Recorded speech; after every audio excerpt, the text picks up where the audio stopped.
સર્વને મારા જય શ્રી કૃષ્ણ. હર હર મહાદેવ. શ્રાવણ માસનો આજે સોમવાર હોય તથા આજે ખાસ મહત્ત્વનો દિવસ શ્રી કૃષ્ણ જન્મોત્સવ જન્માષ્ટમી પણ હોય, ત્યારે આજે આપણે કૈલાસ સંહિતાના 10મા ખંડનું શ્રવણ કરીશું. તો વિડીયોને અંત સુધી જરૂરથી જોજો. અને જો ચેનલમાં નવા હોય અને ચેનલને સબસ્ક્રાઈબ ના કરી હોય તો જલ્દીથી કરી દેજો અને કોમેન્ટમાં હર હર મહાદેવ જરૂરથી લખજો. વિડીયો પસંદ આવે તો લાઈક અને શેર કરી દેજો. કૈલાસ સંહિતા 10મો ખંડ પહેલાંના સમયની વાત છે. હિમાલયમાં રહેતા અનેક મુનિઓએ કાશીમાં ગંગા સ્નાન કર્યું અને શતરુદ્રી મંત્રોથી મહાદેવનું પૂજન કર્યું. એ જ સમયે પંચકોશીના ધ્યાનની ઈચ્છાથી સૂતજી પણ ત્યાં પહોંચી ગયા અને મુનિઓ સાથે સત્સંગ થયો. સૂતજીના આવ્યા બાદ મુનિઓએ કહ્યું કે તમે મહેશ્વરના પરમ જ્ઞાન વિશે અમને કહો. ત્યારે સૂતજીએ મુનિઓને કહ્યું કે હે ઋષિઓ, એકવાર ભગવાન વ્યાસ નૈમિષારણ્યમાં એક મહાન યજ્ઞ કાર્ય માટે પહોંચ્યા.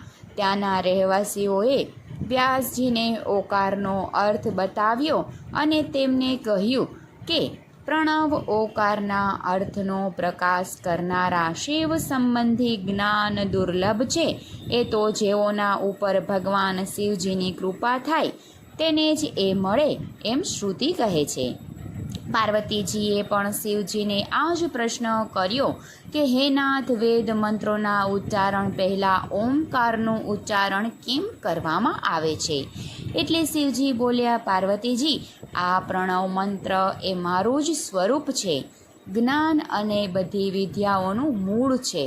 જેમ એક નાનકડા બીજમાં વિશાળ વૃક્ષ હોય છે, એ જ પ્રમાણે ઓમકારમાં તમામ વેદો સમાયેલા છે તથા ત્રણેય ગુણોથી રહિત તેમજ બધું જ જાણનારા સર્વનો સૃષ્ટિ તેમજ સર્વવ્યાપી હું શિવ ઓમ એવા અક્ષર મંત્રમાં સ્થિત છું.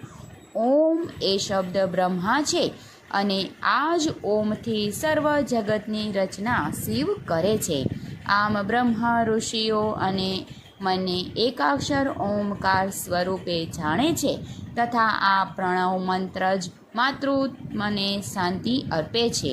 એટલે આ ઓમકાર એ બધા જ મંત્રનો શિરોમણી છે. આ ઓમકારમાં 3 પાત્રતા રૂપ છે. ઓમકારથી નિવૃત્તિકાળનો, પછી ઓમકારથી ઇંધનકાળનો, મંત્રોચ્ચારથી કામકાળનો, નાદથી દંડનો તથા બિંદુથી ઈશ્વરકાળનો ઉદ્ધાર કરવો. એમ અ ઉ મ નાદ તથા બિંદુઓએ 5 વર્ણરૂપ પ્રણવનું પ્રાગટ્ય છે. બ્રહ્માથી લઈ અને સ્થાવર સુધી તમામ પ્રાણીઓના પ્રાણરૂપ આ પ્રણવ જ છે. તેથી પ્રણવ કહેવાય. જ્યારે પાર્વતીજીએ આ પ્રણવનો અર્થ શિવજીના મુખેથી જાણ્યો ત્યારે પાર્વતીજીએ શિવજીની ઉપાસના કરી.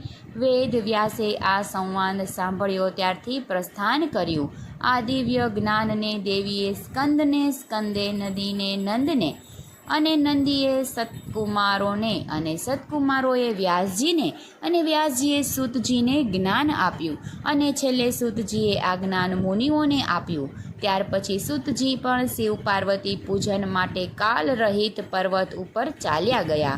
કાલરહિત પર્વત ઉપર સૂતજી શિવ ભજન પૂજન તપ કરનાર માટે ગયા હતા.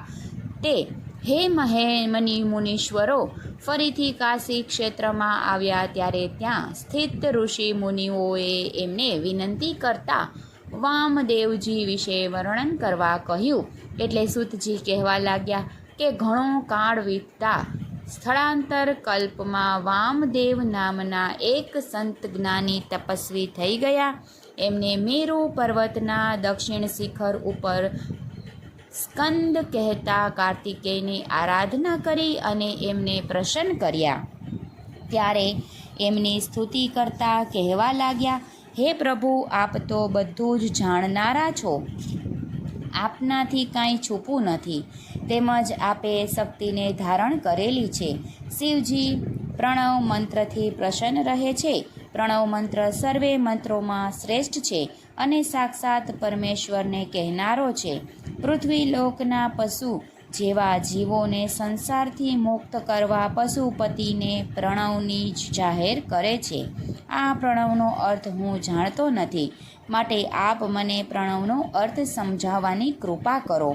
વામદેવની જિજ્ઞાસા જાણી કાર્તિકે પ્રસન્ન થયા અને કહેવા લાગ્યા, હે મુનિ, આ લોકમાં અનેક જીવાત્માઓ ઈશ્વરની અનેક માયા બંધનમાં બંધાયેલા છે, એટલે પ્રણવના અર્થરૂપે શ્રેષ્ઠ પરમેશ્વરને જાણતા નથી. હે મુનિ, બ્રહ્મા, વિષ્ણુ તથા ઇન્દ્ર સહિત આ સંપૂર્ણ જગત ભૂતો અને ઇન્દ્રિય સાથે જેનાથી સર્વપ્રથમ પ્રગટ થાય છે, જે પરમાત્મા સ્વયં કોઈનાથી અને ક્યારેય ઉત્પન્ન થતો નથી, તેની નિકટ વિદ્યુત સૂર્ય ચંદ્રનો પ્રકાશ કામ કરતો નથી, તથા જેમાં પ્રકાશથી જ આ સંપૂર્ણ જગત પ્રકાશિત રહે છે, તે પર બ્રહ્મા પરમાત્મા સંપૂર્ણ ઐશ્વર્યથી સંપન્ન હોવાના કારણે સ્વયં જ સર્વેશ્વર શિવ નામ ધારણ કરે છે. એટલા માટે શિવ ભક્તોએ શિવ ઉપાસના કરવી જોઈએ. આ જગતમાં જેને કોઈ કાંઈ પણ તે બધી જ ગુણ પ્રધાન પ્રજ્ઞા યોગથી પ્રણવના અર્થ શિવરૂપ કરે છે. આ દ્વૈત્ય ભાવને સમજી શિવને ભક્તિને પ્રાધાન્ય આપે છે.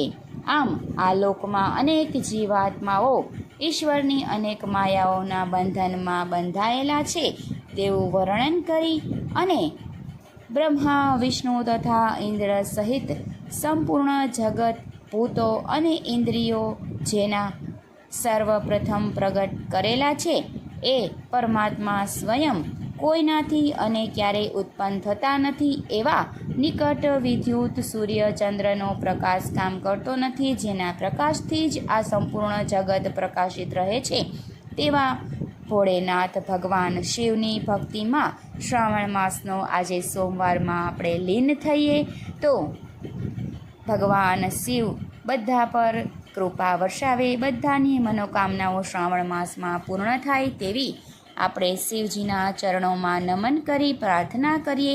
તો બધાને મારા હર હર મહાદેવ. બોલો શંકર પાર્વતીજીની જય. ભગવાન ભોલેનાથ બધાની મનોકામનાઓ પૂર્ણ કરે. બધાને મારા હર હર મહાદેવ. જય શ્રી કૃષ્ણ.